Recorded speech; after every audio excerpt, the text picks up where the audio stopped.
What it is, Marcus Dynasty Football Dads. We're going to actually be doing some trades here. We got 1, 2, 3, 4, 5, 6, 7, 8 that we took off of Twitter. X now, I think it is. So we're going to be going through some of these trades. Let me know what you would have done it differently in some of these trade scenarios here. I think some of these are pretty easy-ish. We're going to start off with some easy-ish ones. We're going to get into a little bit more in-depth ones, but it is Stefon Diggs in the first two, but Stefon Diggs for Christian Watson, John Mechie, and a 2024th second, if I can actually say that right.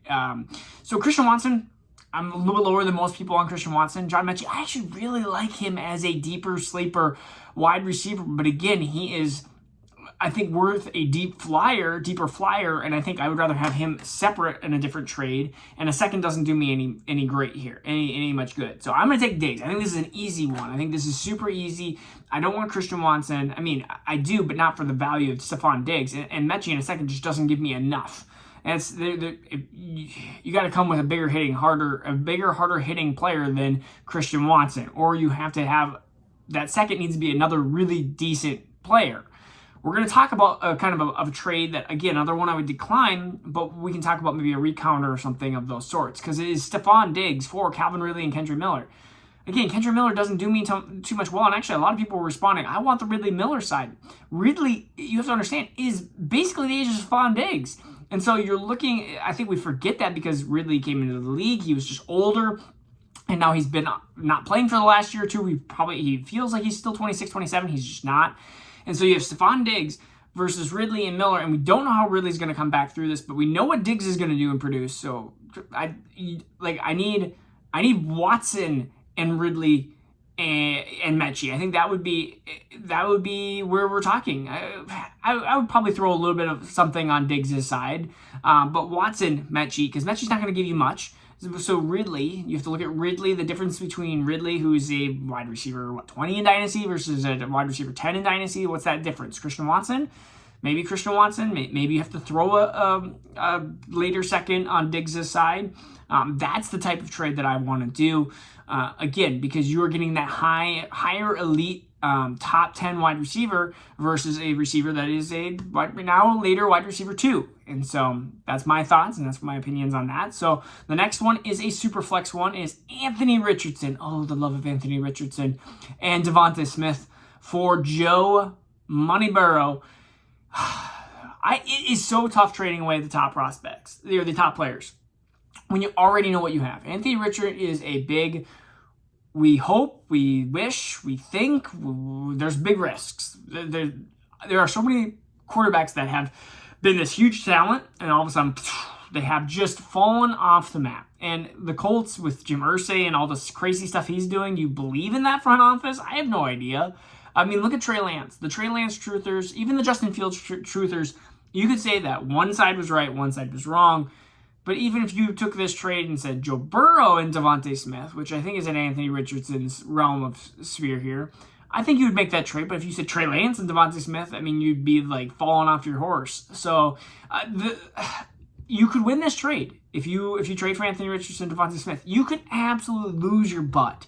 And in a trade, I just can't lose my butt in a trade. I can't look at it in 12, 18 months and go, man, Anthony Richardson was a huge prospect. We just missed on it. I already have Joe Burrow. I already have the player that can't be missed. So I'm going to take Joe Burrow on this side. I know it's difficult, but when you have those high-end, elite, those round one startup picks, they just cost so much. You got, even though Anthony Richardson is probably a second-round startup, Devontae Smith is a great wide receiver. It's just Joe Burrow is Joe Burrow. You're not going to be able to replace that confidence that you have. You can make it if you want to be risky, but I'm very safe when it comes to those types of things. CMC and DK Metcalf, that is, for Justin Jefferson. I'm taking Justin Jefferson. I'm running to the bank here. I am down on CMC. Not only this year do I think he might struggle a little bit and not be a top 3 running back. I think he has some of the best odds to being RB4 to 12.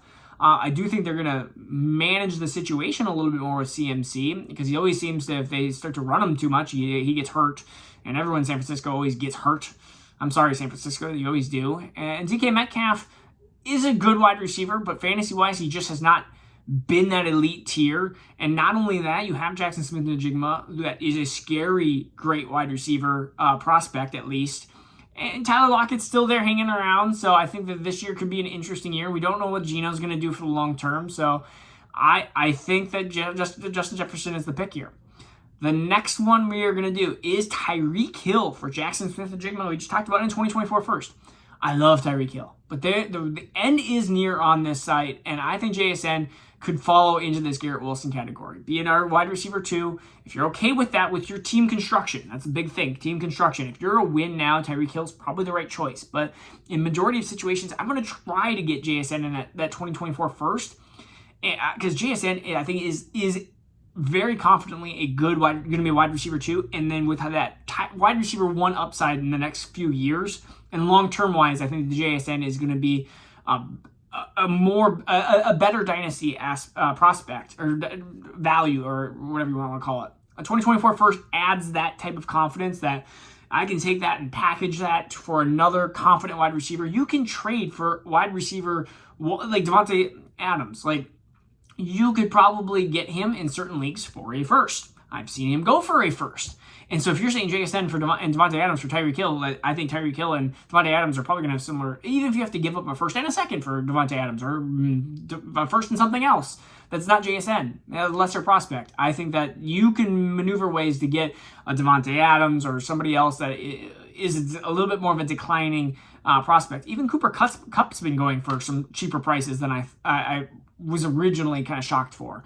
The next one is Jordan Addison and Elijah Moore for Christian Kirk and Marquise Brown. I like Jordan Addison. I don't like that he drives 140 miles per hour.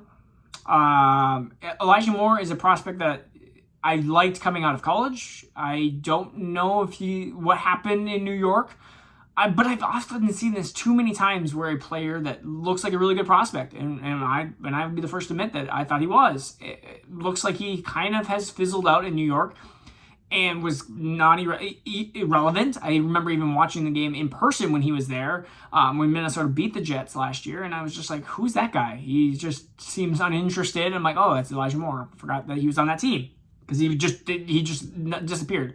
Christian Kirk, though, I think is going to have a huge step up with Trevor Lawrence. We all know my Trevor Lawrence love.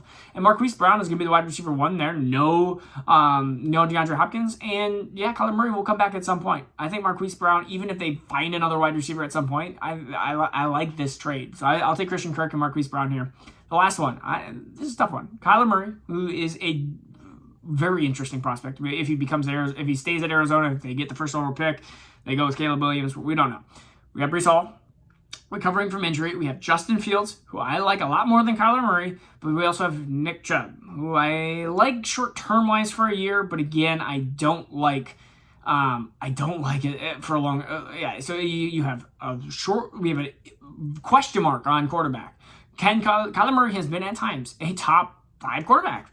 He's been at times a very injury-prone, horrible quarterback that looks like, I don't know what, he looks like he's turning into Russell Wilson at the age of mid-20s instead of early 30s.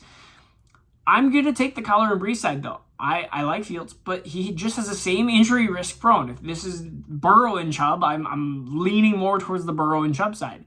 But Chubb is a 1 year, I think a one really good year of being a top 12 running back. Another running back that I think would be running back 1 overall.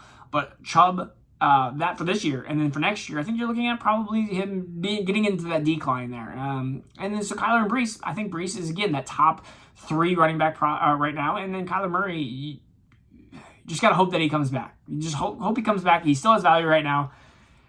Even if you can trade like a Kyler for Dak, I think that's if that you can make that type of move, or if you can try to take Kyler and package for something better, I think that's a move that you could also do as well. All right. This is Marcus Knight with Dads. See you in a couple days here. I think we'll do a video on Thursday. We'll send out another video here. Football season is near. I'm excited. All right, peace out. Take care. We'll see you again soon.